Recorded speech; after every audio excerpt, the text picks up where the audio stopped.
اعوذ باللہ من الشیطان الرجیم بسم اللہ الرحمن الرحیم الف لام میم ذالک الکتاب لا ریب فیہ صدق اللہ العظیم۔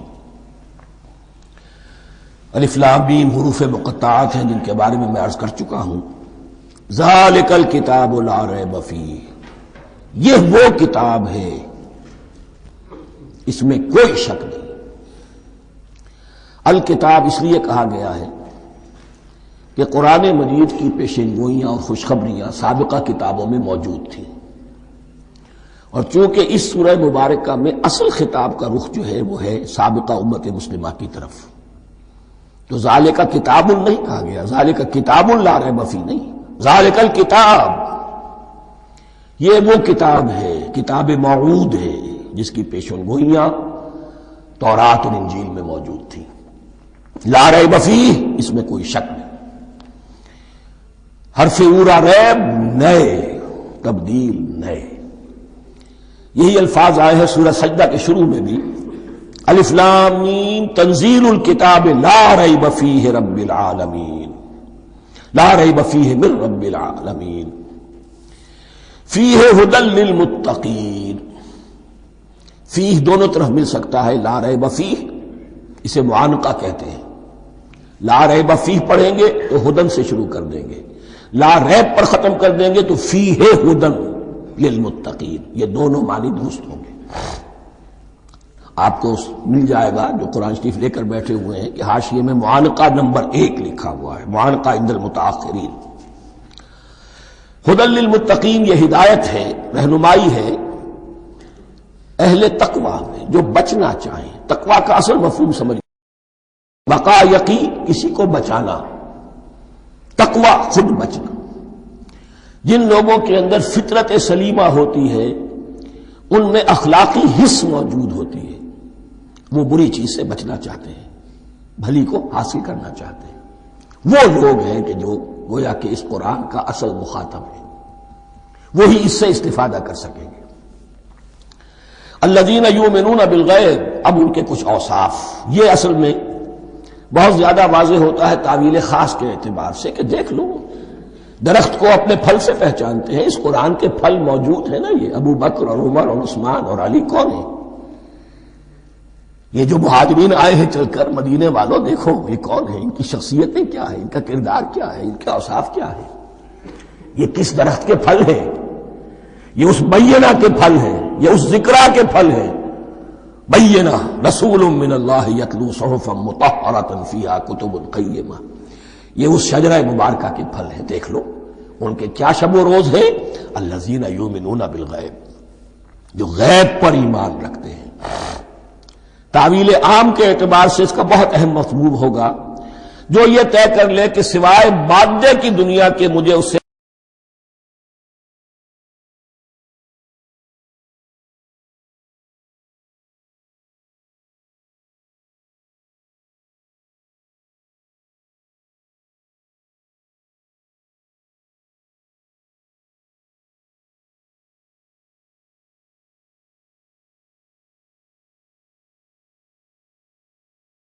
جو اصل حقیقت ہے وہ مستور ہے، نگاہوں سے چھپی ہوئی ہے۔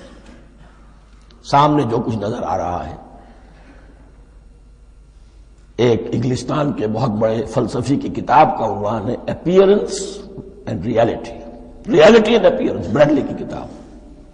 اپیئرنس جو کچھ نظر آ رہا ہے یہ حقیقت نہیں، حقیقت اس کے پیچھے ہے۔ اور کنفیوشس کا ایک جملہ ہے جو بہت بڑا حکیم اور فلسفی تھا، چین کا بہت بڑا حکیم اور فلسفی، اور ہو سکتا ہے کہ نبی ہو، واللہ عالم، ہم کہہ نہیں سکتے۔ اس کی تعلیم بڑی اخلاقی تعلیم ہے، اور اس کا جملہ سنیے، یہ یؤمنون بالغیب کی اس سے زیادہ صحیح تشریح ممکن نہیں۔ There are certain things, there's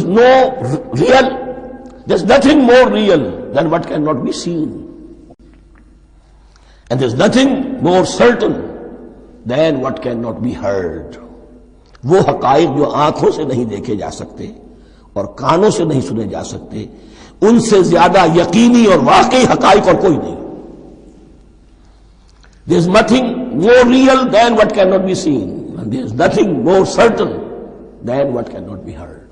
الذین یؤمنون بالغیب ویقیمون الصلاۃ، نماز قائم کرتے ہیں، ومما رزقناہم ينفقون، اور جو کچھ ہم نے انہیں دیا ہے اس میں سے خرچ کرتے ہیں، خیر میں، بھلائی میں، نیکی میں، ابناء نو کی حاجات کو رفع کرنے میں، لوگوں کی تکلیفیں دور کرنے میں، خود اللہ کے لیے، اللہ کی رضا جوئی کے لیے، اللہ کو قرض حسنہ دیتے ہوئے۔ والذین یؤمنون بما انزل الیک وما انزل من قبلک، اور وہ کہ جو ایمان رکھتے ہیں اس پر بھی جو آپ پر نازل کیا گیا ہے محمد صلی اللہ علیہ وسلم، اور اس پر بھی کہ جو آپ سے پہلے نازل کیا گیا۔ یہ بہت اہم الفاظ ہیں، اس لیے کہ عام طور پر آج کل ہمارے ہاں یہ خیال پھیلا ہوا ہے کہ یہ تورات اور انجیل کے پڑھنے کا کوئی فائدہ نہیں، کوئی ضرورت نہیں، کوئی ضرورت نہیں کی حد تک تو شاید بات صحیح ہو، لیکن کوئی فائدہ نہیں، یہ بالکل غلط ہے۔ یہ ابتدا ہے قرآن کی، اور کس قدر اہتمام کے ساتھ کہا جا رہا ہے۔ ایمان صرف قرآن پر نہیں، اس پر بھی کہ جو اس سے پہلے نازل کیا گیا۔ اور سورہ نساء کی آیت، اور سورہ نساء نازل ہوئی ہے کہیں جا کر سن 6 ہجری میں، یا ایھا الذین آمنوا آمنوا باللہ ورسولہ والکتاب الذی نزل علی رسولہ والکتاب الذی انزل من قبل۔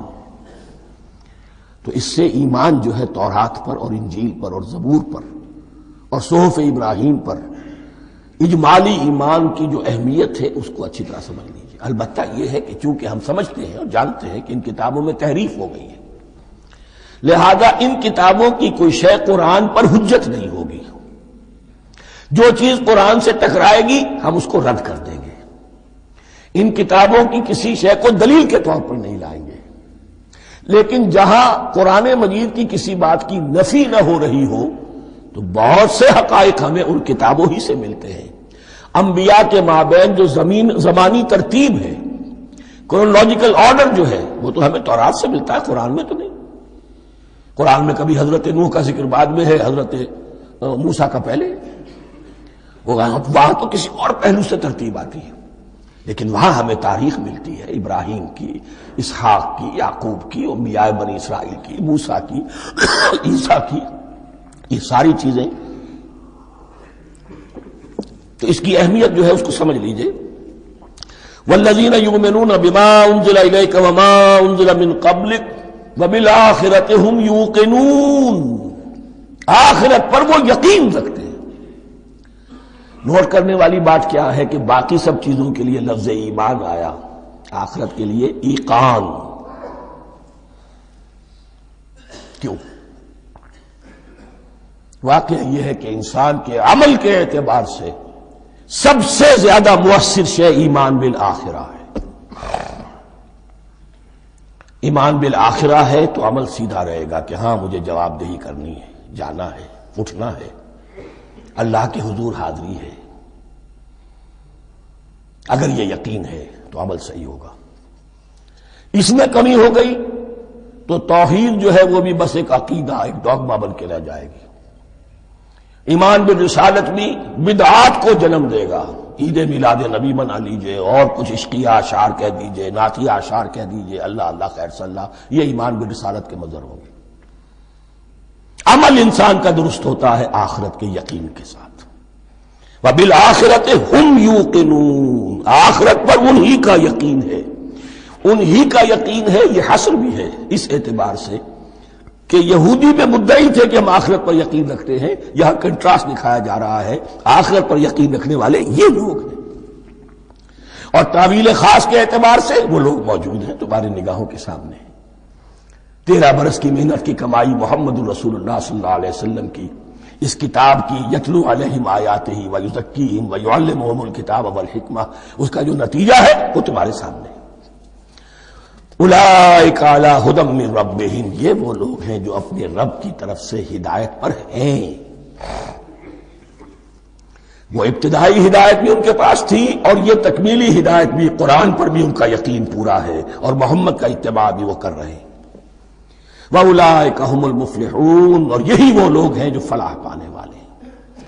فلاح کا لفظ بھی قرآن مجید کی بڑی اہم اصطلاح ہے، منزل مراد کو پہنچ جانا، کسی باطنی حقیقت کا عیا ہو جانا۔ اسی لیے اس پر پھر گفتگو انشاءاللہ ہوگی سورہ مومنون کے شروع میں، لیکن یہ کہ فلاح پانے والے، کامیاب ہونے والے اصل میں یہی لوگ ہیں۔ تو گویا کہ تعویل خاص میں صحابہ کرام کی طرف اشارہ ہو گیا، تعویل عام میں ہر شخص کو بتا دیا گیا اگر قرآن کی ہدایت سے مستفید ہونا ہے تو یہ اوصاف اپنے اندر پیدا کرو۔ اب دوسرا گروہ، ان الذین کفروا سواء علیہم انذرتہم ام لم تنذرہم لا یؤمنون، یقیناً جن لوگوں نے کفر کیا، اور یہاں مراد کیا ہے؟ جو کفر پر اڑ گئے ہیں۔ اس کو ہم تعویل عام میں نہیں لے سکتے، اس لیے کہ اگر تو ہم اس کو عام میں لے لیں گے تو اس کے معنی تو یہ ہوں گے جس شخص نے کسی وقت کفر کیا اب وہ ہدایت پر آ ہی نہیں سکتا۔ نہیں، یہ بات نہیں ہے۔ کوئی کفر میں ہے، وہ غالطے کی بنا پر ہے، عدم توجہی کی بنا پر ہے، حق اس پر واضح نہیں ہوا ہے اس لیے ہے، تو آپ اسے سمجھائیں گے، انذار و تبشیر سے اسے فائدہ ہو جائے گا، واعظ و نصیحت سے فائدہ ہو جائے گا۔ ایک وہ ہے کہ جو حق کو سمجھ کر، پہچان کر اور پھر اڑ گئے، ضد کی وجہ سے، ہٹ دھرمی کی وجہ سے، تعصب کی وجہ سے، تکبر کی وجہ سے، حسد کی وجہ سے۔ ان الذین کفروا، ایسے لوگوں کا معاملہ کیا ہے؟ سواء علیہم انذرتہم ام لم تنذرہم لا یؤمنون، برابر ہے ان کے لیے خواہ آپ انہیں سمجھائیں خواہ نہ سمجھائیں، ڈرائیں نہ ڈرائیں، انذار فرمائیں نہ کریں، لا یؤمنون، وہ ایمان لانے والے نہیں۔ وہی بات جو میں نے کہی تھی کہ سوتے کو جگایا جا سکتا ہے، جاگتے کو کیسے جگائیں؟ ختم اللہ علی قلوبہم وعلی سمعہم وعلی ابصارہم غشاوہ، ان کے دلوں پر اللہ نے مہر کر دی ہے۔ کیوں کر دی ہے؟ یہ ابتداء مہر نہیں ہوئی، جب حق کو پہچان کر انہوں نے رد کر دیا، اس کی پاداش میں، اس کی سزا کے طور پر۔ ختم اللہ علی قلوبہم، اللہ نے ان کے دلوں پر مہر کر دی ہے، وعلی سمعہم، اور ان کی سماعت پر بھی، وعلی ابصارہم غشاوہ، اور ان کی آنکھوں کے سامنے پردہ پڑ چکا ہے۔ یہ مضمون سورہ یاسین کے شروع میں پھر آئے گا بہت شر و بست کے ساتھ۔ وَلَهُمْ عَذَابٌ عَظِيمٌ، اور ان کے لیے تو اب بہت بڑا عذاب ہے۔ یہ دوسرا گروہ ہو گیا، ایک رکوع میں دو کو سمیٹ لیا گیا، کل ابھی 7 آیتیں ہوئی ہیں۔ ایک وہ گروہ جس نے قرآن مجید کی دعوت سے صحیح صحیح استفادہ کیا، ان میں طلب ہدایت کا مادہ موجود تھا، ان کی فطرتیں سلیم تھیں، ان کے سامنے دعوت آئی، قبول کی، اور قرآن کے بتائے ہوئے راستے پر چلے۔ وہ گلے سرسبد ہیں، وہ شجرہ قرآنی کے نہایت مبارک اور مقدس وہ اس کے پھل ہیں۔ ایک گروہ وہ ہے جس نے حق کو پہچانا لیکن اس کو رد کر دیا اپنے تعصب یا ہٹ درمی کی وجہ سے۔ ان کا ذکر آ گیا بہت اختصار کے ساتھ، اس لیے کہ ان کا ذکر آپ کو بہت تفصیل سے مکی صورتوں میں ملے گا۔ اب آیا تیسرا گروہ، وَمِنَ النَّاسِ، اور لوگوں میں کچھ ایسے بھی ہیں، مَن يَقُولُ آمَنَّا بِاللَّهِ وَبِالْيَوْمِ الْآخِرِ وَمَا هُم بِمُؤْمِنِينَ، جو کہتے تو یہ ہے کہ ہم ایمان رکھتے ہیں اللہ پر بھی اور یوم آخر پر بھی، مگر وہ حقیقت میں مومن نہیں ہے۔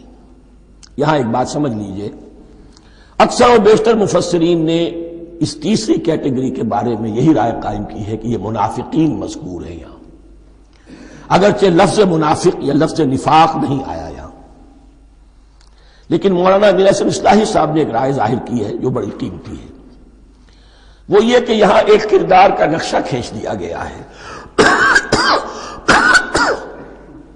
غور کرنے والے غور کر لیں، دیکھ لیں، جس پر بھی وہ چسپاں ہو جائے۔ اور بالفعل جب یہ آیات نازل ہو رہی تھیں تو دو طبقات پر یہ کردار نگاری جو ہے، یہ جو شخصیت کا ہیولہ کھینچا جا رہا ہے، وہ دو کے اوپر راست آ رہا تھا۔ ایک علماء یہود، وہ بھی کہتے تھے کہ ٹھیک ہے محمد جو کہہ رہے ہیں، ہم بھی اللہ کو مانتے ہیں، آخرت کو بھی مانتے ہیں، اسی لیے یہاں رسالت کا ذکر نہیں ہے۔ بھئی ہم محمد ہی کو نہیں مانتے نا صلی اللہ علیہ وسلم، باقی اگر 1.25 لاکھ نبی آئے ہیں تو باقی 1.25 لاکھ کو تو ہم مانتے ہیں، ایک محمد کو نہیں مانا، ایک عیسیٰ کو نہیں مانا، بس۔ تو ہمیں بھی مانا جانا چاہیے کہ ہم بھی مسلمان ہیں۔ ایک یہ ان کی رائے ہے، اور واقعہ یہ ہے کہ یہاں اس طریقے کا تذکرہ ہو رہا ہے کہ جس سے ان کا کردار بھی جھلک رہا ہے، روح سخن ان کی طرف جا رہا ہے۔ مجھے یاد ہے اپنی 10ویں جماعت کے زمانے میں دہلی میں نے دیکھا تھا کہ نوٹ سرکس وہاں کا ایک بڑی مارکیٹ ہوتی تھی، تو جوتے کی دکان پہ بہت بڑا جوتا لٹکایا ہوا تھا، بہت بڑا، اور لکھا تھا free to home it fits, جس کے پاؤں میں یہ ٹھیک ٹھیک آ جائے وہ لے جائے اس کو۔ تو یہ free to home it fits ہے، ایک کردار ہے۔ اب یہ کردار جس کے اوپر بھی فٹ بیٹھ جائے، ان میں یقیناً زیادہ تو غلبہ یہی ہے جو مفسرین کی رائے ہے، منافقین کا معاملہ جو ہو رہا ہے، لیکن یہ کردار بعین نہیں فٹ بیٹھ رہا ہے یہود کے علماء پر۔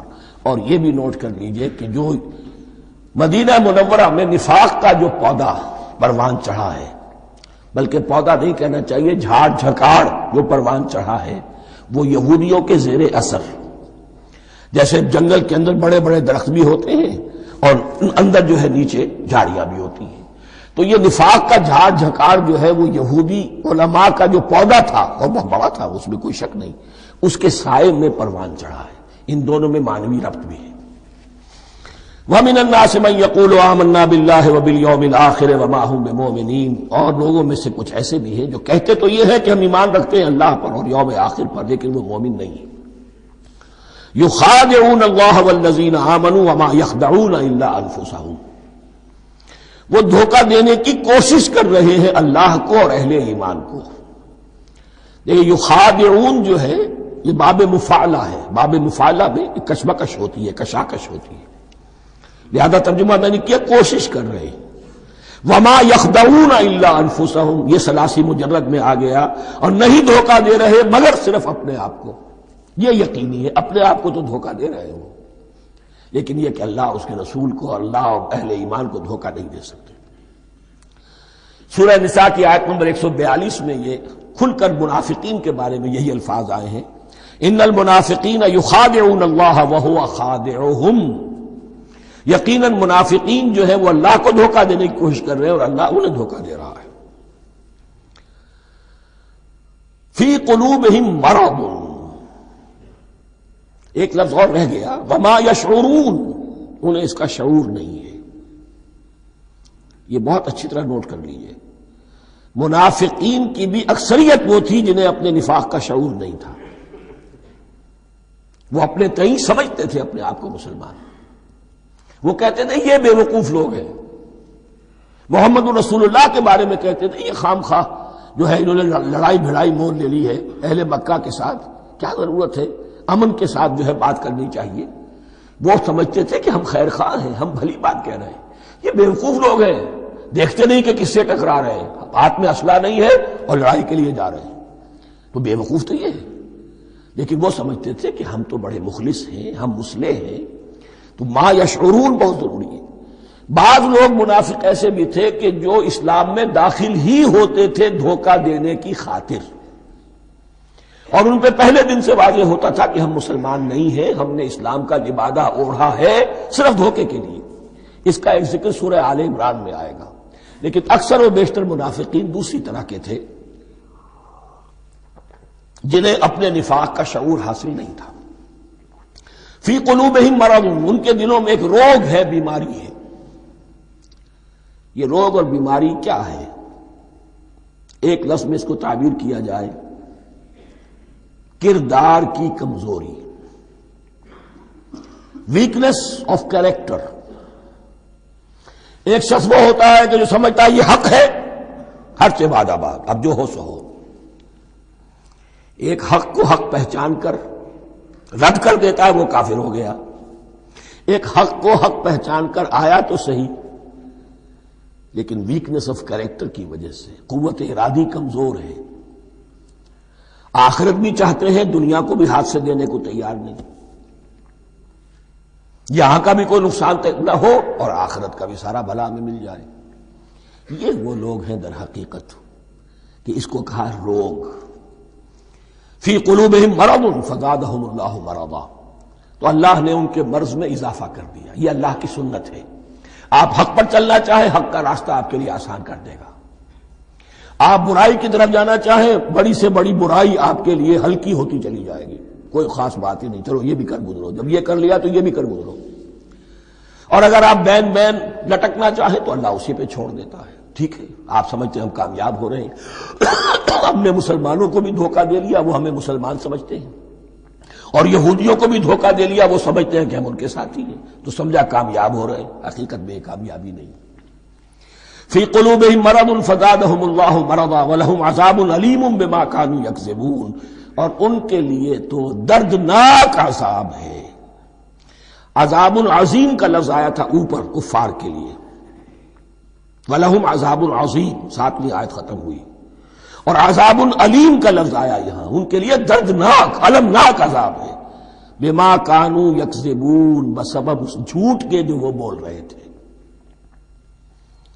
وَإِذَا قِيلَ لَهُمْ لَا تُفْسِدُوا فِي الْأَرْضِ، اور جب ان سے کہا جاتا تھا مت فساد کرو زمین میں، مراد کیا ہے اس سے؟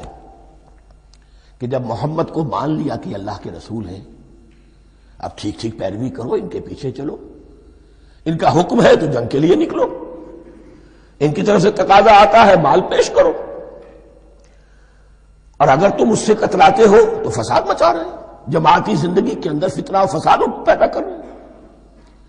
وَإِذَا قِيلَ لَهُمْ لَا تُفْسِدُوا فِي الْأَرْضِ قَالُوا إِنَّمَا نَحْنُ مُصْلِحُونَ، وہ کہتے تھے نہیں ہم تو صلح کرانے والے ہیں، اصلاح کرنے والے ہیں، ہم چاہتے ہیں لڑنا بھیڑنا کوئی اچھی بات نہیں ہے، ٹکراؤ تصادم یہ کوئی اچھے کام تھوڑا ہی ہے، بس ٹھنڈے ٹھنڈے دعوت دیتے رہو، جو چاہے قبول کر لے، جو چاہے رد کر دے، خام خواہ یہ ٹکرانا اور یہ جنگ کرنا اور اللہ کے دین کو غالب کرنے کے لیے یہ قربانی دو اور یہ مصیبت جھیلو اور یہ مشقت برداشت کرو اور یہ چیز چھوڑو اور یہ ترک کرو، یہ کاہے کے لیے؟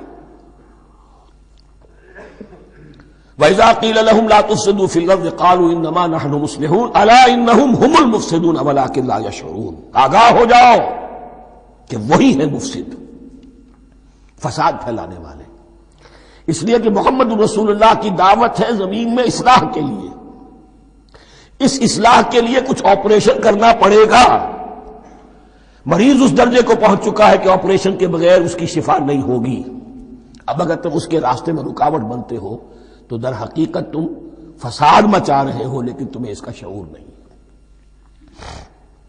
الا انہم ہم المفسدون ولکن لا یشعرون، پھر دیکھیے نوٹ کیجئے، شعور نہیں ہے، شعوری نفاق اور شے ہے، غیر شعوری نفاق ہے کہ جس کا یہ سارا تذکرہ ہو رہا ہے۔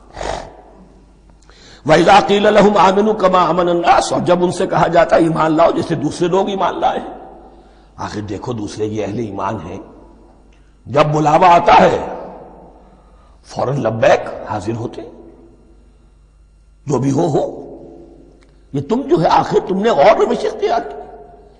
وَإِذَا قِيلَ لَهُمْ آمِنُوا كَمَا آمَنَ النَّاسُ قَالُوا أَنُؤْمِنُ كَمَا آمَنَ السُّفَهَاءُ، وہ کہتے ہیں کہ کیا ہم ایمان لائے جیسے یہ بے وقوف لوگ ایمان لائے، انہیں تو اپنے نفع کی فکر، نہ نقصان کی فکر، نہ خطرات کا کوئی خیال، نہ اندیشوں کا کوئی گمان، جان جائے مال جائے، اولاد کو چھوڑ دیں، گھر بار چھوڑ کے آ گئے ہیں، ان سے بڑے بے وقوف کون ہوں گے؟ بال بچے چھوڑ آئے ہیں کفار مکہ کے رحم و کرم پر، سرداران قریش جو چاہے ان کے ساتھ کریں، تو یہ تو بے وقوف لوگ ہیں۔ آج کل آپ کہتے ہیں ایسے ہی لوگوں کو فینیٹکس ہیں، یہ فینیٹکس ہیں، دیکھ بھال کر چلنا چاہیے، دائیں بائیں دیکھ کر چلنا چاہیے، نفع نقصان کا خیال کر کے چلنا چاہیے، چاہے حق ہے ٹھیک ہے، لیکن بہرحال اپنی مصلحتوں کو بھی اور اپنی اہل و عیال کی مصلحتوں کو بھی دیکھنا چاہیے۔ یہ لوگ تو معلوم ہوتا ہے کہ بالکل دیوانے ہو گئے، فینیٹکس ہو گئے۔ وَإِذَا قِيلَ لَهُمْ آمِنُوا كَمَا آمَنَ النَّاسُ قَالُوا أَنُؤْمِنُ كَمَا آمَنَ السُّفَهَاءُ أَلَا إِنَّهُمْ هُمُ السُّفَهَاءُ وَلَٰكِن لَّا يَعْلَمُونَ، آگاہ ہو جاؤ کہ وہی بے وقوف ہے لیکن انہیں علم نہیں ہے۔ وہ صادق الایمان جو ایمان کی ہر تقاضے کو پورا کرنے کے لیے ہر وقت حاضر ہیں، ان سے بڑا عقل مند کوئی نہیں، ان سے بڑا سمجھدار کوئی نہیں، انہوں نے یہ جان لیا ہے کہ اصل زندگی آخرت کی زندگی ہے، یہ نہیں ہے، یہ تو عارضی ہے، کل نہیں آج ختم ہو جائے، آج نہیں ابھی ختم ہو جائے، کیا فرق پڑے گا، جانا تو ہے، اب نہیں تو کل، کل نہیں تو پرسوں، جانا تو ہے، تو عقل تو ان کے اندر ہے۔ الا انہم ہم السفہاء ولکن لا یعلمون واذا لقوا الذین آمنوا قالوا آمنا، اور جب یہ ملتے ہیں ان سے جو اہل ایمان ہیں تو کہتے ہیں ہم بھی ایمان رکھتے ہیں۔ اب یہ ان دونوں پر آئے گا. عام جو یہودی تھے وہ بھی کہتے تھے کہ ہم بھی تو آخر اللہ کو مانتے ہیں، آخرت کو مانتے ہیں، اور منافق تو تھے ہی جو رسول کو بھی مانتے تھے. وَإِذَا خَلَوْا إِلَىٰ شَيَاطِينِهِمْ، اور جب بھی اپنے شیطانوں کے پاس خلوت میں ہوتے ہیں. اور یہاں شیاطین سے مراد ہیں اہل کتاب یہود کے علماء، ان کے سردار، یا عبداللہ ابن ابی جو منافقین مدینہ کا سردار تھا. اگر وہ کبھی ملامت کرتا ہے دیکھو تم تو معلوم ہوتا ہے بالکل مسلمانوں میں شامل ہی ہو گئے پوری طرح سے، تمہیں کیا ہو گیا، تم ہر بات مان رہے ہو. اب انہیں یہ کچھ نہ کچھ اپنی وفاداری کا یقین دلانے کے لیے کہنا پڑتا تھا، نہیں ہم انہیں بیوقوف بنا رہے ہیں، ہم ان سے ذرا تمسخر کر رہے ہیں، ہم ہیں آپ کے ساتھ ہی، آپ فکر نہ کریں. اسی لیے یہ دو منہ ہونا، نفق کہتے ہیں سرنگ کو جس کے دو دروازے ہوتے ہیں، باقی زیر زمین ہے. نافقہ گوہ کا بل ہے کہ دو دروازے رکھتا ہے، دو اس کے منہ رکھتا ہے کہ ادھر سے اگر کتا داخل ہو جائے شکار کے لیے تو ادھر سے نکل بھاگے، ادھر سے آئے تو ادھر سے نکل بھاگے. تو دو منہ انسان، یہ در حقیقت جس کو پھر سورہ نساء میں کہا گیا لا الہ الا ولا الہ الا، نہ ادھر کے ہیں نہ ادھر کے، مذبذبین بین ذالک، اس کے درمیان مذبذب ہو کر رہ گئے. یہ شیطان کا لفظ یہاں سمجھ لیجئے، اس کے دو رائے ہیں کہ یہ شطنہ سے بنا ہے یا شات سے بنا ہے، شین الف توئے یا شین تو نون. شطنہ کے معنی تباعدہ، کو بہت دور ہو گیا. شیطان سے مراد جو اللہ کی رحمت سے بہت دور ہو گیا. اور شاتا یشیتو کے معنی ہے احترق غضبا وحسدا، کوئی شخص غصے اور حسد کے اندر جل رہا ہو، وہ شاتا یشیتو ہے. اس سے فعلان کے وزن پر، رحمان کے وزن پر، غضبان کے وزن پر شیطان، یعنی وہ کہ جو حسد اور غضب کی آگ میں جل رہا ہے.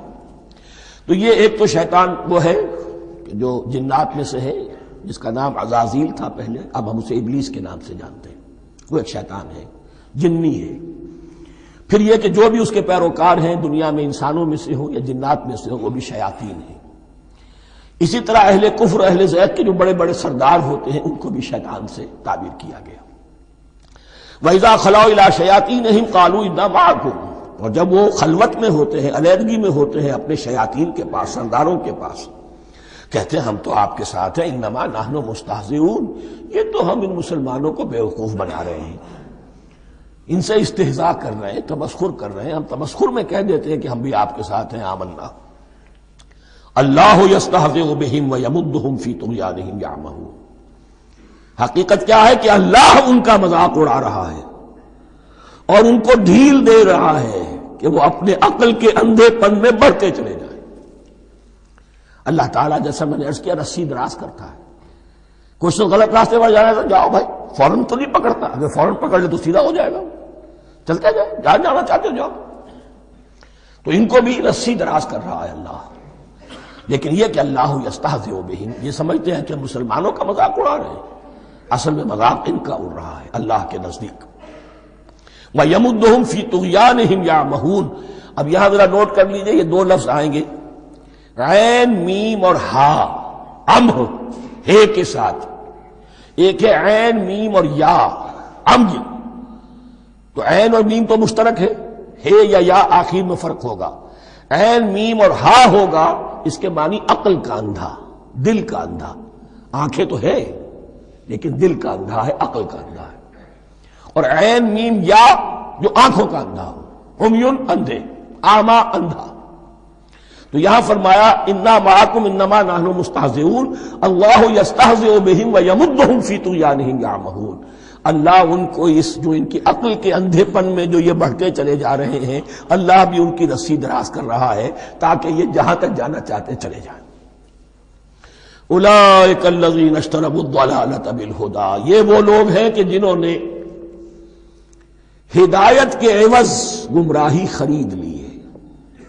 دیکھیے بڑا پیارا انداز ہے یہ. ایک شخص کے سامنے دونوں آپشنز تھے، ایک نے گمراہی کو چھوڑا، ہدایت لے لی، چاہے قیمت دینی پڑی، تکلیفیں اٹھانی پڑی، آزمائشوں میں سے گزرنا پڑا، قربانیاں دینی پڑی، ہدایت لی. اور ایک شخص نے ہدایت دے کر گمراہی لے لی.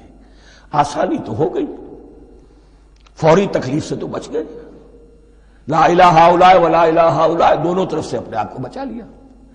لیکن حقیقت میں سب سے زیادہ گھاٹے کا سودا یہی ہے.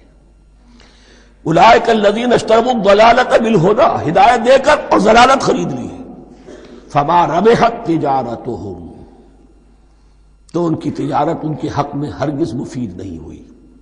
اب یہاں بھی دیکھیے را با اور ہے ہا، ربحا اس کے معنی نفع، صحیح نفع، جائز نفع. را با اور وا ربا وہ سود، وہ بھی اضافہ ہے، وہ بھی بڑھوتری ہے، لیکن وہ حرام ہے. ایک ہے تجارت کے اندر جو نفع ہو جائے وہ ربح ہے. را با اور ہا یہ نفع ہے جو جائز نفع ہے. را با اور وا ربا یہ کیا ہے؟ یہ سود ہے، یہ حرام ہے. را اور با مشترک ہے، آگے ہا آگے اور با اس کا فرق ہے. فما ربحت تجارتہم وما كانوا مہتدین، ان کی تجارت ان کے حق میں ہرگز مفید نہیں ہوئی اور نہیں ہے اب یہ ہدایت پانے والے. مثلہم، اب یہاں دو تمثیلیں آ رہی ہیں بڑی پیاری. پہلی تمثیل ہے کفار کے بارے میں، دوسری تمثیل ہے یہ بین والے لوگوں کے بارے میں. پہلوں کے لیے کیا تمثیل ہے؟ مثلہم کمثل الذی استوقد نارا، ان کی مثال اس شخص کی سی ہے جس نے آگ روشن کی. ایک نقشہ کھینچا جا رہا ہے. اندھیری شب ہے جدا اپنے قافلے سے ہے تو، تیرے لیے ہے میرا شعلہ نوا قندیل. اندھیری شب ہے، قافلہ بھٹک رہا ہے. کچھ لوگ بڑی ہمت کرتے ہیں، اندھیرے میں بھی ادھر ادھر سے لکڑیاں جمع کرتے ہیں اور آگ روشن کر دیتے ہیں. لیکن عین اس وقت جب آگ روشن ہوتی ہے کچھ لوگوں کی بینائی سلب ہو جاتی ہے. پہلے وہ اندھیرے میں اس لیے تھے کہ روشنی نہیں تھی، اب وہ اندھیرے کے اندھیرے میں رہ گئے کہ روشنی تو خارج میں آ گئی، اپنی اندر کی روشنی گل ہو گئی، بصارت سلب ہو گئی. یہ مثال ہے ان کفار کی کہ حضور کی آمد سے پہلے سب بھٹک رہے تھے، کوئی حقیقت واضح نہیں تھی، قافلہ انسانیت بھٹک رہا تھا اندھیری شب میں. محمد الرسول اللہ آئے، انہوں نے آگ روشن کر دی، اب راستہ کھل گیا، ہدایت واضح ہو گئی. لیکن کچھ ضد یا تعصب یا تکبر یا حسد کی بنیاد پر کچھ لوگوں کی اندر کی بینائی زائل ہو گئی. تو وہ تو ویسے کے ویسے بھٹک رہے ہیں، جیسے پہلے اندھیرے میں تھے ویسے ہی اب اندھیرے میں ہے. روشنی میں آنے والے تو وہ ہیں، دیکھ لو جن کا ذکر سب سے پہلے ہوا ہے. مثلہم کمثل الذی استوقد نارا، اس شخص کی سی ہے کہ جس نے آگ روشن کی.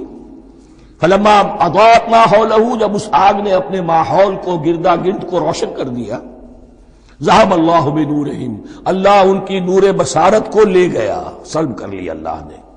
وترکہم فی ظلمات لا یبصرون، اور چھوڑ دیا انہیں ان اندھیروں کے اندر کہ وہ کچھ نہیں دیکھتے. صم بکم عمی فہم لا یرجعون، اسم کہتے ہیں بہرے کو، سم جمع ہے اس کی، سمن. اب کمو کہتے ہیں گونگے کو، بکمن اس کی جمع ہے. آما کہتے ہیں اندھے کو، عمیون اس کی جمع ہے. یہ بہرے ہیں، گونگے ہیں، اندھے ہیں. فہم لا یرجعون، اب یہ لوٹنے والے نہیں. یہ کون ہے؟ ابو جہل ہے، ابو لہب ہے، ولید بن مغیرہ ہے، عقبہ ابن ابی معیط ہے.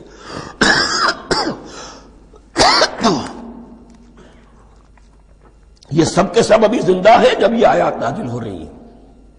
ابھی تو غزوہ بدر ہوگا سن 2 ہجری میں، اور اس میں یہ سب جو ہیں واصل جہنم ہوں گے. ابھی تک تو ہے نا. یہ لوگ ہو گئے اس کی مثال. مثلہم کمثل الذی استوقد نارا فلما اضاءت ما حولہ ذهب اللہ بنورہم وترکہم فی ظلمات لا یبصرون صم بکم عمی فہم لا یرجعون. اب دوسری مثال، او کصیب من السماء، یا بڑی زور کی بارش برس رہی ہے آسمان سے. فیہ ظلمات، اس میں اندھیرے بھی ہیں، ورعد اور گرج ہے، وبرق اور بجلی چمک رہی ہے.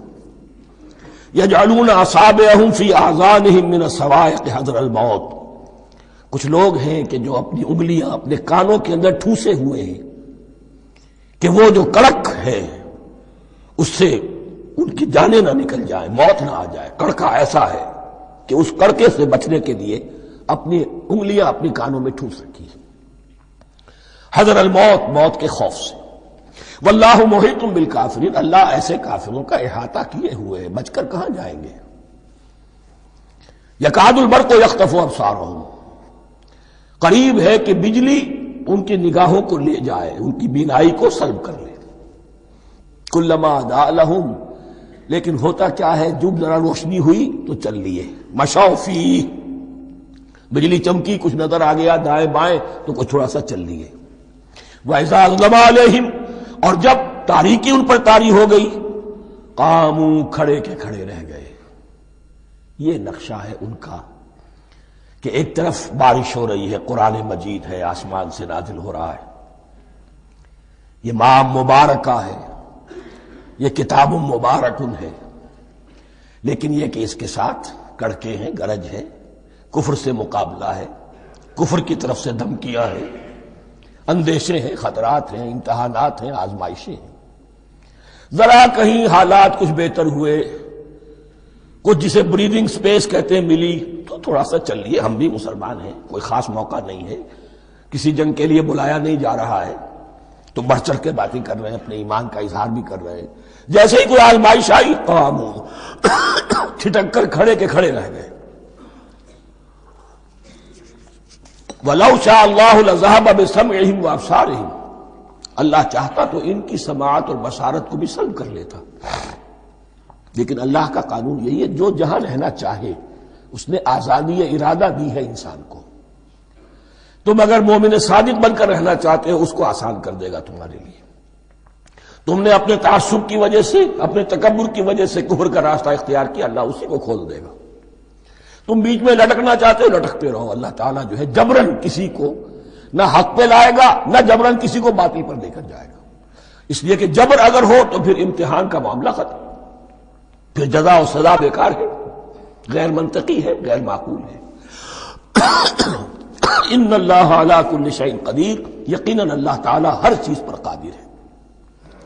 یہ دو رکوع اس اعتبار سے کہ انسانی شخصیتوں کا سمجھنا، اور جیسا کہ میں نے عرض کیا، تعویل عام ذہن میں رکھیے، جب بھی کبھی کوئی دعوت حق اٹھے گی، اگر وہ واقعتاً کل کے کل حق کی دعوت ہے اور اس میں انقلابی رنگ ہے کہ باطل سے پنجہ آزمائی کرنی ہے، باطل کو نیچا دکھانا ہے، حق کا غلبہ کرنا ہے، تو یہ تین قسم کے افراد لازماً ہمیشہ وجود میں آ جائیں گے۔ ان کو پہچاننا، ان کے کردار کی جو اصل جو اس کے پیچھے پس منظر ہے، اس کو جاننا بہت ضروری ہے۔ میں وقفہ کر رہا ہوں ذرا بھائی۔ الرحمن الرحیم، اب جو تیسرا رکوع آ رہا ہے سورہ بقرہ کا، اس میں قرآن کی دعوت کا خلاصہ ہے۔ قرآن کیا ماننے کی دعوت دیتا ہے، اس کی پکار کیا ہے۔ جیسا کہ میں عرض کر چکا ہوں، 2/3 قرآن پہلے نازل ہو چکا ہے، پس منظر میں ہے۔ ہمارے لیے اس ترتیب مصحف کے اعتبار سے وہ قرآن بعد میں آئے گا، ترتیب نزول کے اعتبار سے وہ پس منظر میں موجود ہے، لیکن چونکہ یہاں پر مصحف کے اندر یہاں سے آغاز کیا جا رہا ہے، لہذا اس کا خلاصہ جو ہے لب لباب یہ ایک رکوع میں، اور قرآن کے فلسفے کا اور اس کے بعض نہایت ہی اہم جو موضوعات ہیں اور مسائل ہیں، ان کا ذکر پھر چوتھے رکوع میں۔ ابھی ہم تیسرا رکوع پڑھ رہے ہیں۔ یا ایھا الناس اعبدوا ربکم الذی خلقکم والذین من قبلکم لعلکم تتقون، اے لوگو بندگی اختیار کرو اپنے اس رب کی، اپنے اس مالک کی جس نے تمہیں پیدا کیا، اور نہ صرف تم کو پیدا کیا، تم سے پہلے جتنے لوگ گزرے انہیں بھی پیدا کیا تاکہ تم بچ سکو۔ یہ قرآن کی دعوت کا خلاصہ ہے، اور یہ نوٹ کر لیجئے، یہ تمام انبیاء اور رسل کی دعوت یہی تھی۔ اب جب پڑھیں گے سورہ اعراف پڑھیں گے، سورہ شعراء پڑھیں گے، ایک ایک کا نام لے کر، ان اعبدوا اللہ واطیعون، ہر رسول کی دعوت یہ تھی اللہ کی بندگی کرو، میری اطاعت کرو۔ یا قوم اعبدوا اللہ ما لکم من الہ غیرہ، اے میری قوم کے لوگوں اللہ کی بندگی کرو، تمہارا کوئی الہ اور معبود اس کے سوا نہیں ہے۔ پھر عضو قرآن یہی عبادت رب انسان کی تخلیق کی غایت ہے، وما خلقت الجن والانس الا لیعبدون، ہم نے جنوں اور انسانوں کو پیدا ہی صرف اس لیے کیا ہے کہ ہماری بندگی کریں۔ لیکن یہاں ایک فرق بہت بڑا ہے، تمام رسولوں کی دعوت یہی ہے، محمد الرسول اللہ کی بھی یہی ہے، لیکن بڑا فرق کیا ہے؟ باقی تمام رسولوں کی دعوت آپ کو ملے گی یا قوم، اے میری قوم کے لوگوں، یہاں ہے یا ایھا الناس، اے بنی آدم، اے بنی نوع انسان۔ معلوم ہوا کہ تمام رسول حضور سے پہلے صرف اپنی اپنی قوموں کی طرف آئے ہیں، پہلے اور آخری اور کامل رسول ہیں اللہ کے محمد صلی اللہ علیہ وسلم، جن کی دعوت آفاقی ہے۔ یا ایھا الناس، یا قوم نہیں، یا ایھا الناس اعبدوا ربکم الذی خلقکم والذین من قبلکم۔ اس میں دلیل بھی آ گئی کہ عام طور پر لوگ جو ہے غلط راستے پر اس دلیل سے جمے رہتے ہیں کہ ہمارے آباء و اجداد کا راستہ یہی تھا۔ تو بھائی جیسے تم مخلوق ہو ایسے وہ بھی تو مخلوق تھے، جیسے تم خطا کر سکتے ہو وہ بھی تو خطا کر سکتے تھے۔ لہذا یہ نہ دیکھو کہ آباء و اجداد کا راستہ کیا تھا، دیکھو یہ کہ حق کیا ہے، لعلکم تتقون، تاکہ تم بچ جاؤ، دنیا میں افراط و تفریط کے دھکوں سے بچ جاؤ گے، آخرت میں اللہ کے عذاب سے بچ جاؤ گے۔ ان دونوں سے اگر بچنا ہے تو اللہ کی بندگی کی روش اختیار کرو۔ اچھا کس رب کی؟ الذی جعل لکم الارض فراشا والسماء بناء، جس نے تمہارے لیے زمین کو فرش بنا دیا اور آسمان کو چھت بنا دیا۔ وانزل من السماء ماء، اور آسمان سے پانی برسایا۔ فاخرج به من الثمرات رزقا لکم، اور پھر اس پانی کے ذریعے سے زمین سے میووں کی شکل میں، پیداوار کی شکل میں تمہارے لیے رزق اگایا۔ فلا تجعلوا للہ اندادا وانتم تعلمون، تو ہرگز نہ اللہ کا مد مقابل کسی کو ٹھہراؤ جانتے بوجھتے۔ وانتم تعلمون کا ایک مطلب یہ بھی ہے کہ تم بھی مانتے ہو کہ اس کائنات کا خالق اللہ کے سوا کوئی نہیں۔ اہل عرب بھی مانتے تھے، جو ان کے دیوی دیوتا تھے وہ سمجھتے تھے کہ یہ اللہ کے اوتار ہیں یا اللہ کے ہاں بہت یہ پسندیدہ ہیں، اللہ کے محبوب ہیں، اس کے اولیاء ہیں، اس کی بیٹیاں ہیں، لہذا یہ شفاعت کریں گے تو ہمارا بیڑا پار ہو جائے گا، ورنہ خالق وہ مانتے تھے اللہ ایک ہی ہے۔ جب تم یہ مانتے ہو کائنات کا خالق ایک، مدبر ایک، تو اب کسی کو اس کا مد مقابل نہ بناؤ۔ انداد ند کی جمع ہے، لا ضد لہ ولا ند لہ، اللہ کا کوئی مد مقابل نہیں۔ اس میں یہاں تک بات ہے کہ حضور اس درجے، اس توحید کی باریکیوں تک پہنچا کر گئے ہیں اس امت کو کہ کسی صحابی نے ایسے ہی کہہ دیا ما شاء اللہ و ما شئت، جو اللہ چاہے اور جو آپ چاہیں۔ حضور نے فوراً ٹوک دیا اجعلتنی للہ ندا، کیا تو نے مجھے اللہ کا مد مقابل بنا دیا ہے؟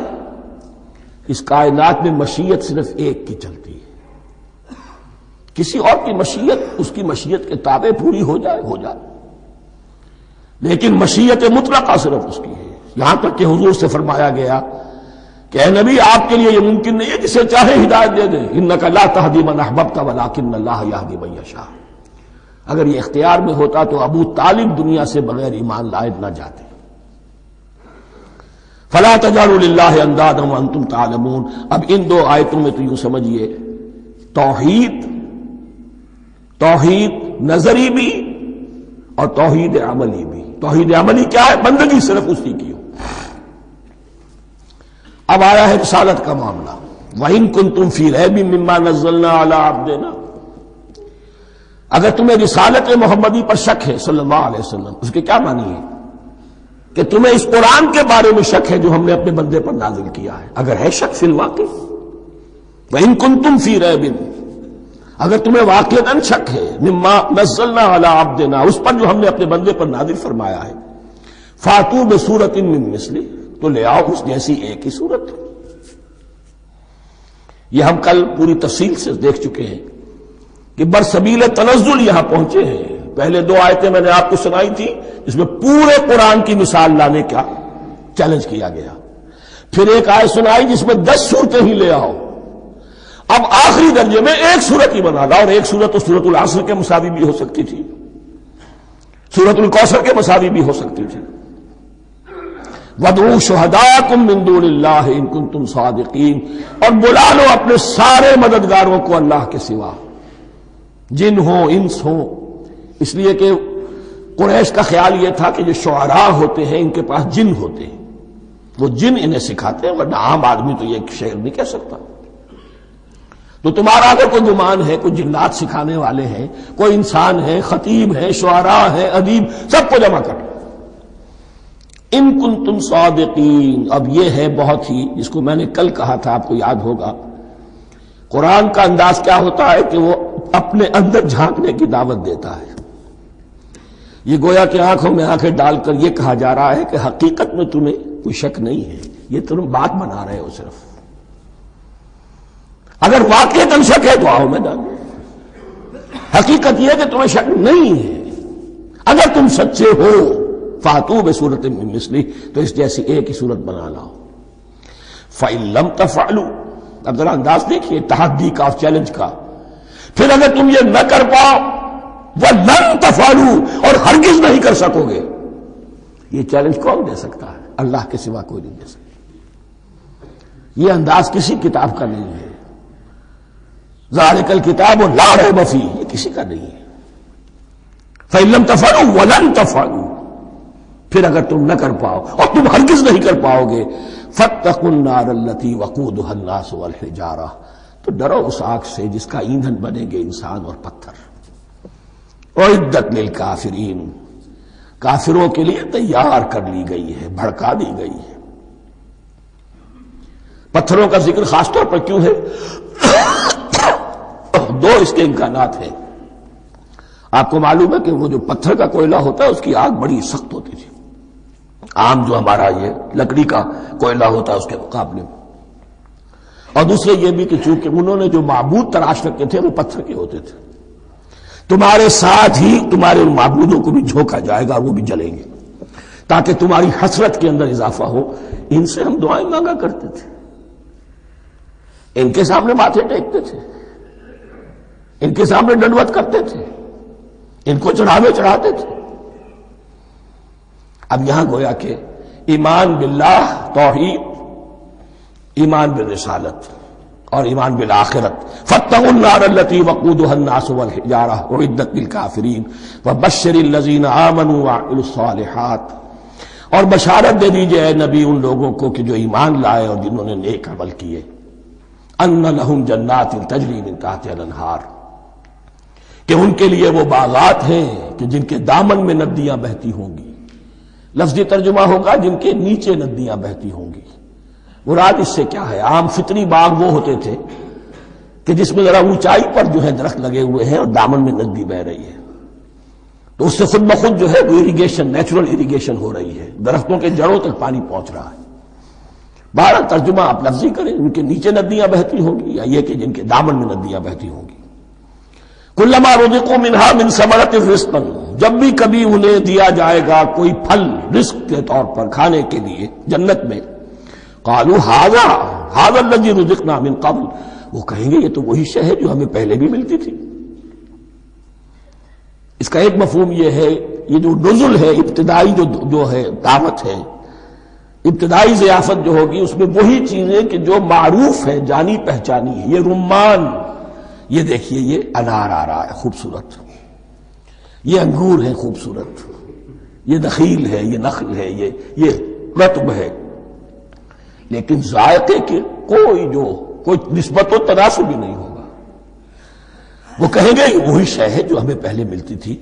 وَأُتُوا بِهِ مُتَشَابِهًا, مشابہ تو ہوگی وہ, لیکن ان کے ذائقے میں زمین و آسمان کا فرق ہوگا. اور ایک یہ بھی مفہوم لیا گیا کہ آخرت میں جنت میں بھی وہی میوے ملتے رہیں گے, لیکن ان کا ذائقہ بدلتا رہے گا. شکل وہ ہوگی لیکن ذائقہ وہی رہے گا کہ جس سے انسان کی پھر طبیعت بڑھ جاتی ہے ایک ہی شے کو کھاتے ہوئے. وَلَهُمْ فِيهَا أَزْوَاجٌ مُطَهَّرَةٌ، اور ان کے لیے ہوں گے اس میں بہت ہی پاک باز، نہایت پاک کی ہوئی بیویاں ہوں گی. ازواج مطہرۃ وہم فیہا خالدون، اور اس میں رہیں گے ہمیشہ ہمیشہ. یہ تو تین جو اصول ہیں دین کے دعوت ایمان، توحید اور رسالت اور معاد، ایمان باللہ، ایمان بالرسول، ایمان بالآخرہ. اب ذرا کچھ ضمنی مسائل ہیں کہ جو بعض کفار کی طرف سے، بعض معتزلین کی طرف سے پیش ہوتے تھے، وہ کبھی بھی اس چیلنج کا مقابلہ تو نہ کر سکے، میدان میں تو نہ آ سکے. یہ بالکل ایسی بات ہے جیسے کسی مصور کی تصویر پر اعتراض کرنے والے تو بہت تھے. جب کہا گیا کہ ذرا یہ لیجیے قلم، اس کو ٹھیک کر دیجیے، یہ برش آپ کے ہاتھ میں دیتا ہوں، اب سب پیچھے ہٹ گئے. تو کوئی صورت قرآن کے مقابلے میں لانا وہ تو ان کے لیے ممکن نہیں تھی، لیکن ادھر ادھر سے اعتراضات کرنے کے لیے جو زبانیں کھلتی تھی ان میں سے ایک اعتراض نقل کیا جا رہا ہے. وہ یہ تھا کہ وہ کہتے تھے کہ قرآن مجید میں مکھی کی تشبیہ آئی ہے، یہ تو بڑی حقیر سی شے ہے. اعلیٰ کلام ہو اور اعلیٰ متکلم ہو، وہ ایسی حقیر چیزوں کا تذکرہ نہیں کرتا. بیت العنکبوت، مکڑی کا بھی ذکر ہے قرآن میں، اتنی حقیر شے کا، یہ کوئی اعلیٰ کلام نہیں. اس کا جواب دیا جا رہا ہے کہ اصل میں کہیں تشبیہ بیان کرنی ہے، تمثیل بیان کرنی ہے، تو دیکھنا یہ کہ جس شے کے لیے تشبیہ دی جا رہی ہے اس کی مناسبت والی شے ہو. شے کوئی بہت حقیر ہے تو کسی عظمت والی شے سے آخر کیسے تشبیہ دی جائے گی؟ وہ تو کسی حقیر شے سے ہی تشبیہ دی جائے گی تو جو اصل مقصد ہے تشبیہ کا وہ پورا ہوگا. ان اللہ لا یستحیی ان یضرب مثلا ما بعوضۃ فما فوقها، اللہ تعالیٰ کو تو اس میں کوئی جھجک نہیں ہے، کوئی شرم نہیں ہے کہ وہ مچھر کی مثال بیان کرے. تو اس سے اوپر، اب یا فوقہا میں دونوں معنی ہو جائیں گے، یعنی کمتر اور حقیر ہونے میں اس سے بھی بڑھ کر، یا یہ کہ اس سے اوپر کی کوئی شے، اس کی مثال دینے میں اللہ کو کوئی جھجک نہیں. اس لیے کہ مکھی بھی بہرحال مچھر سے تو ذرا بڑی شے ہے. اس معنی میں بھی ہو سکتا ہے فوقہا، اور فوقہا اس معنی میں بھی کہ اس سے بھی حقیر ہونے میں اس سے بھی بڑھ کر. فَأَمَّا الَّذِينَ يَعْلَمُونَ فَأَمَّا الَّذِينَ آمَنُوا فَيَعْلَمُونَ أَنَّهُ الْحَقُّ مِنْ رَبِّهِمْ، تو جو لوگ صاحب ایمان ہیں وہ جان لیتے ہیں کہ یہ حق ہے ہمارے رب کی طرف سے. وَأَمَّا الَّذِينَ كَفَرُوا، اور جنہوں نے کفر کیا ہے، فَيَقُولُونَ مَاذَا أَرَادَ اللَّهُ بِهَذَا مَثَلًا، یہ کیا مثال اللہ نے دی، کیا ارادہ ہوا اللہ کا اس مثال کے ذریعے سے. ناک منہ چڑھا رہے ہیں، اعتراض کر رہے ہیں. اب جو آ رہا ہے اگلا جملہ وہ ہے بہت اہم، یضل بہ کثیرا ویہدی بہ کثیرا، اسی کے ذریعے سے اللہ بہتوں کو ہدایت دیتا ہے اور اسی کے ذریعے سے بہتوں کو گمراہ کرتا ہے. معلوم ہوا کہ ہدایت اور گمراہی اور ہدایت اور ضلالت انسان کی سبجیکٹو کنڈیشن کے اوپر دار و مدار ہے. اس کا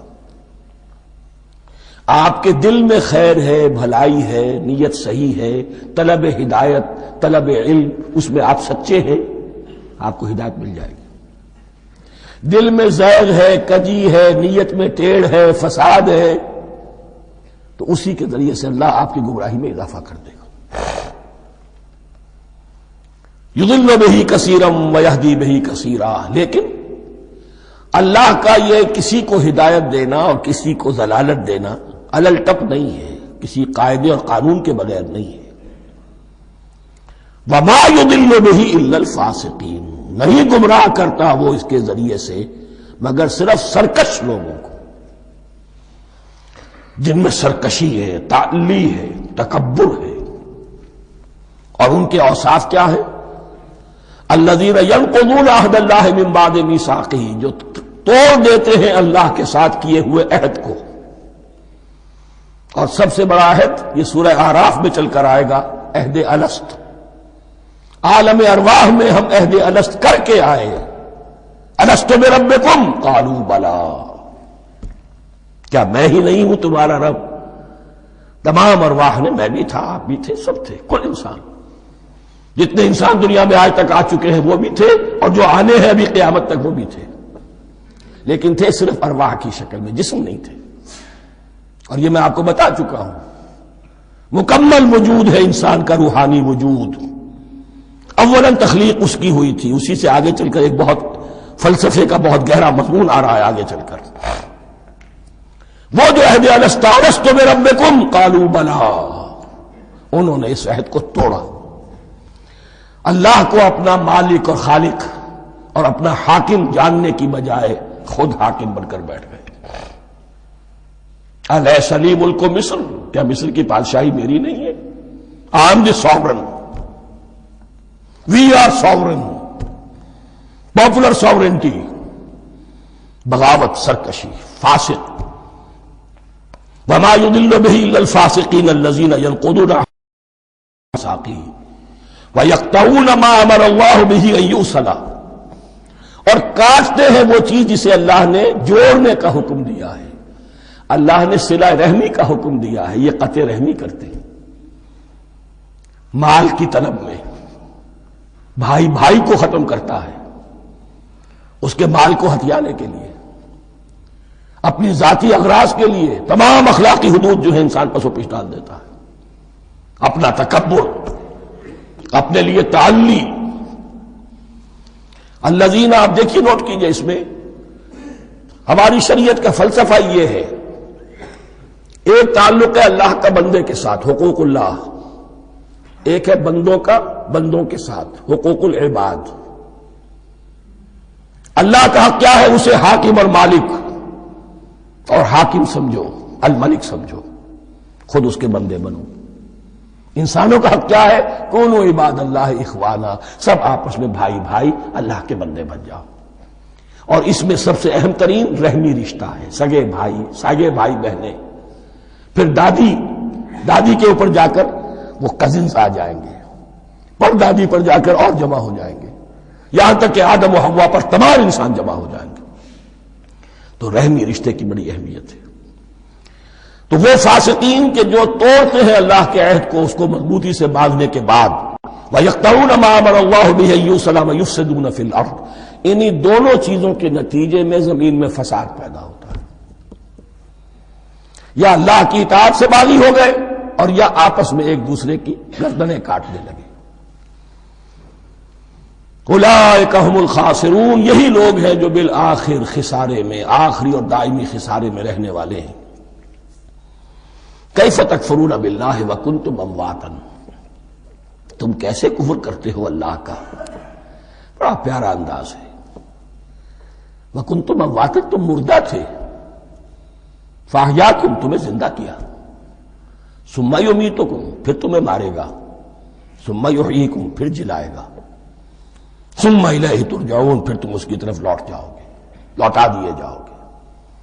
یہاں وہ بات آ گئی جو آج نگاہوں سے بالکل اوجھل ہو چکی ہے. یہ ہم دنیا میں آنے سے پہلے مردہ تھے، کیا مانی؟ یہ مضمون آ کر اصل میں سورہ غافر یا سورہ مومن میں چل کر اس کی پوری وضاحت ہوگی. لیکن چونکہ یہاں تذکرہ ہو چکا ہے عہد الست کا، ہماری پہلی تخلیق ہوئی عالم ارواح میں، ارواح کی صورت میں، پھر ہمیں سلا دیا گیا. وہ ہماری پہلی موت تھی.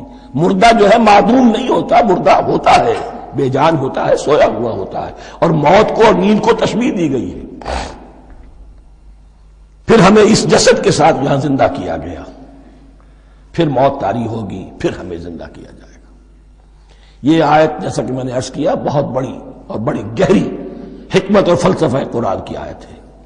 کیسے اللہ کا انکار کرتے؟ کنتم اموات، تم مردہ تھے، سوئی ہوئی ارواح کی شکل میں تھے. فاحیاکم، تمہیں جگایا اس جسد کے ساتھ، زندہ کیا. ثم یمیتکم ثم یحییکم، پھر تمہیں مارے گا، پھر جلائے گا. ثم الیہ ترجعون، پھر تم اس کی طرف لوٹا دیے جاؤ گے.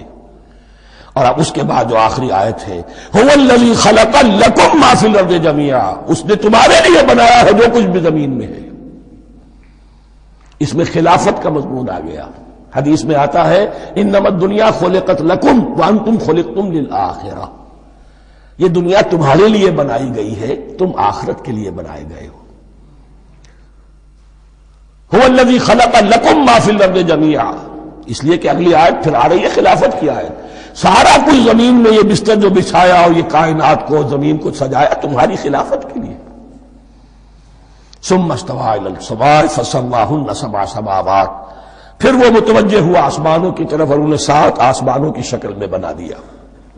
جیسا کہ میں کل عرض کر چکا ہوں، یہ تاحال ابھی یہ آیات متشابہات میں سے ہے.